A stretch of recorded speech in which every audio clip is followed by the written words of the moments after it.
But I'd like to welcome Harry Youngman to the stage.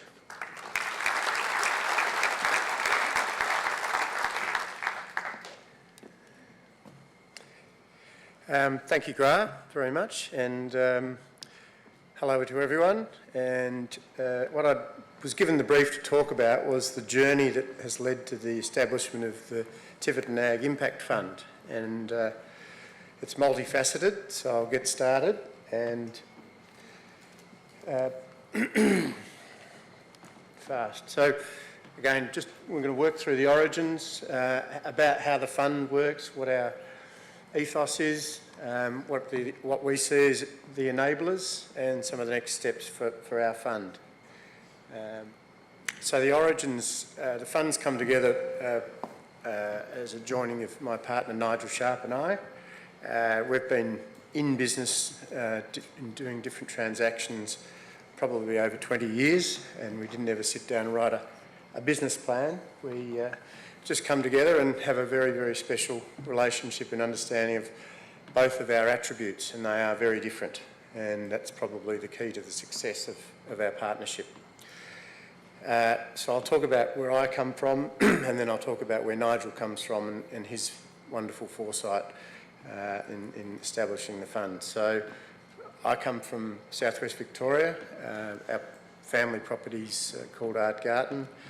It runs about 60,000 DSEs, and back in 2003-04 we put in, I was very eager to learn about the investment in fences and water, in wire and water, because we did exactly that. We went to New Zealand to a course with Harry Weir and implemented about 560 hectares of techno grazing system. And I was equally interested because we said to all and sundry that were deep critics of what we were doing that we were growing about 25% more grass, and we were hitting all our production numbers, etc., etc. And I was fascinated to see that 26% was the number that popped out today from intensification. We also have about 192 hectares of forestry, it was at the start of the eucalyptus globulus days, and so I put them all in as very large shelter belts, with the thinking that if the blue gum industry died, I'd still have some wonderful shelter belts. So they've actually performed incredibly well, and have been, although they are a monoculture, they've achieved everything that we wanted financially and from a shelter point of view. We're about 70% prime lambs and 30% beef cattle. My interest in soil health started around about 2003, 2004, when I started getting a bit jaundiced with the diminishing returns and the increased flatweeds and all the sorts of things that we know are wrong, not only from fertiliser protocols but grazing protocols as well. So I started about 2008, did a trial with compost, and over 4 years, between 2008 and 12, I did an enormous amount of plant tissue tests, sap tests, microbiological tests using the DNA services from Ash Martin over in Adelaide. And 2012 I decided that I'd move forward and buy a compost turner, change the way we were grazing. One of the benefits of the techno system, we used an Argentinian grazing consultant, and he came out of the dairy industry, so it was all about 2.5 leaf back to half a leaf. And so ironically that works so well with native grasses, herbs and forbs, which I'll talk about in a minute. So the compost system went in. We ended up making between 8,000 and 10,000 tonnes of compost each year, which I couldn't buy, and I started using it across Art Garden and another property of similar scale, which we're involved in. And that took our soil organic matter, be very clear on that one, soil organic matter from about 3.5% to about 7.2, low sevens today. And that happened within about an 8-year period. So we really did shift the needle, and we shift the needle incredibly on the microbiological score. It was absolutely spectacular. So that's sort of a little bit of my background of where I come from. It was high input, and it still is high input grazing, rest and relief, observing all the protocols, and we have shifted the needle on soil organic matter / carbon. And unfortunately, I didn't baseline because that was back in about 2008. And I think it was Abbott or someone pulled the rug out from underneath that. So I didn't, and I've left many, many millions of dollars on the table by not doing it. So I've learnt that lesson, and we have baselined in one of the fund's farms, which I'll talk about in a minute. So along comes Tiverton, which was a farm. Nigel rang me, said, I've got this wonderful farm, come down and look over it. I drove around and said, I've got to be honest, Nigel, this is the worst farm I've ever seen in my life. And then we started talking about the value of native grasses, herbs and forbs, and where that whole market was coming from, because he comes out of an industrial property background in Melbourne, but has a passion for threatened species rehabilitation in the form of Mount Rothwell.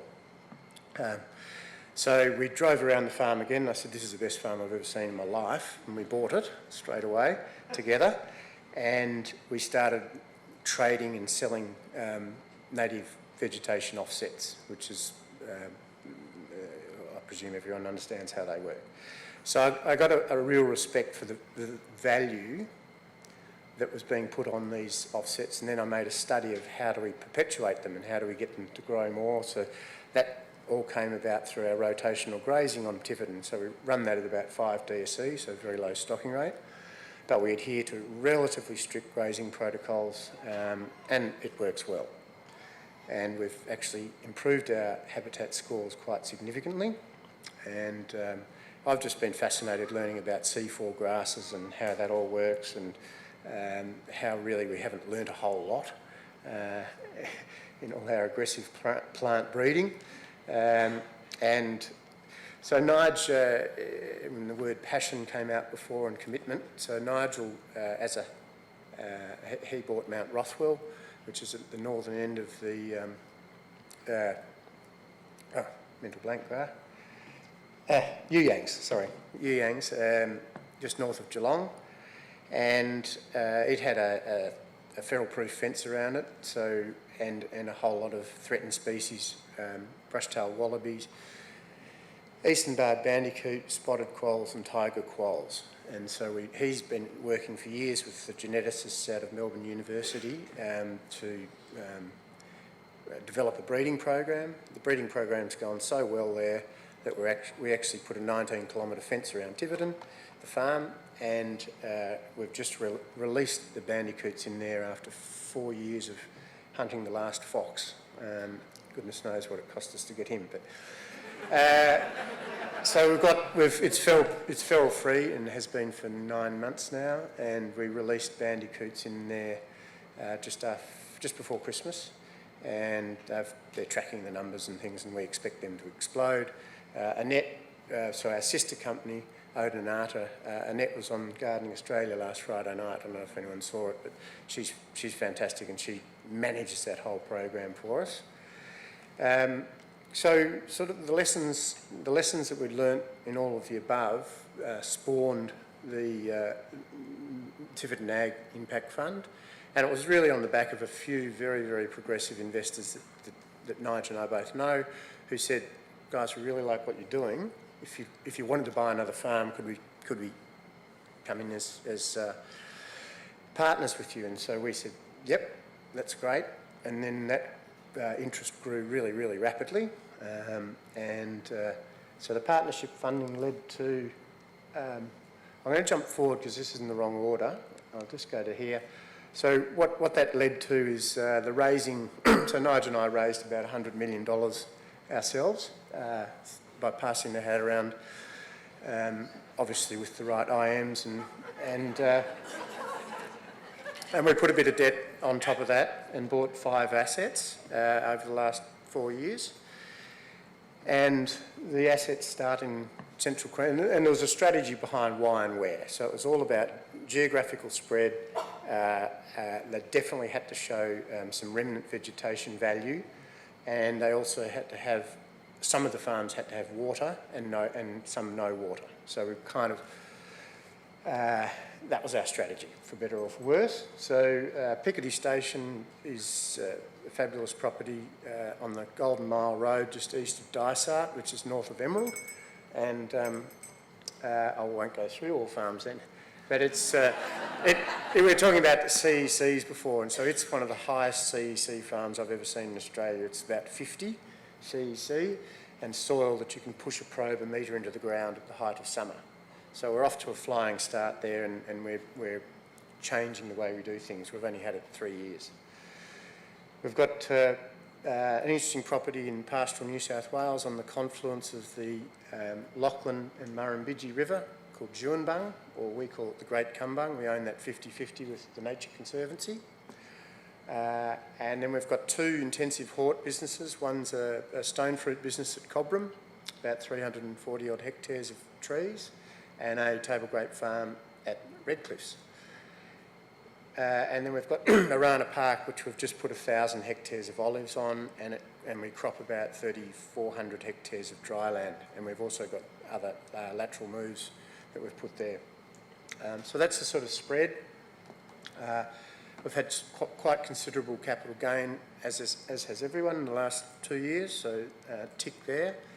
And we're learning and building our team, which has taken quite a lot of time to get right, but we're owning and operating each of the farms. So I'll go back. And so the vision is that we're enriching the land on behalf of our investors and ourselves. It took visionary impact investors to come in to the fund to get it started. It takes a very skilled team it's all very well to do things on your own farm under your own control, but it's more difficult to get that message out, to have full mental buy-in with all of your staff. We've got a really simple 7 Cs impact framework. It's taken from the 7 Cs of the world. It's a bit of a play on words. Again, I won't go into each of those. And our focus is on biodiversity recovery for natural capital purposes. We've got long-term measurement built into the business case, removing barriers to entry, i.e. we've entered into a carbon sequestration program under the ERF, and we're very happy to share that knowledge gained with how do you build carbon at scale in a dryland cropping operation. And so we'll be having field days and things like that. That's one of the charters of the fund, is that we want to share the information and spread the word.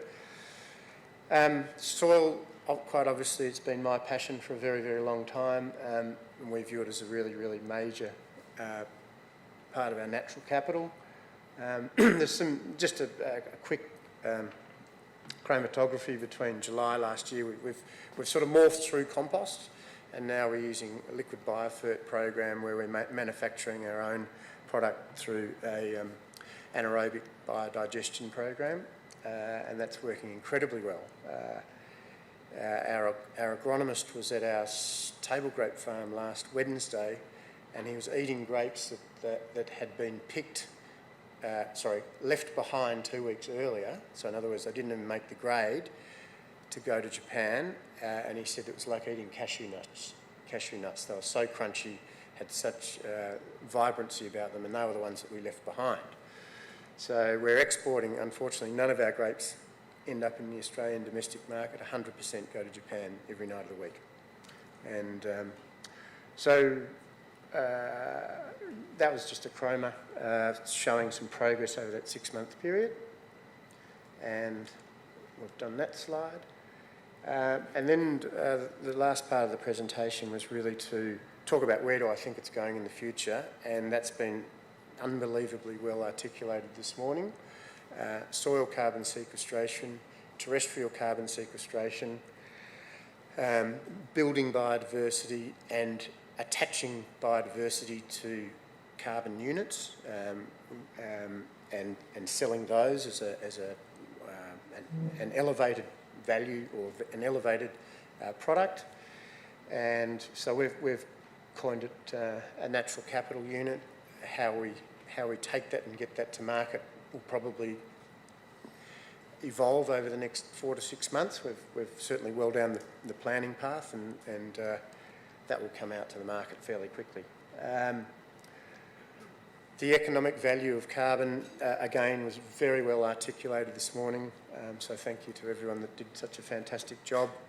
And we will be focusing on complementing all of our above ground earnings with soil carbon, and to that end we're doing lots and lots of inter-row cropping with multi-species, and that's particularly at the table grape farm. The previous owner at the table grape farm was well and truly on his game and had developed that program really well, so we've just picked that up and moved on. And that was just a few around the grounds photos. Table grapes, tillage radish, grapes, crop, and that baby curlew. End of story.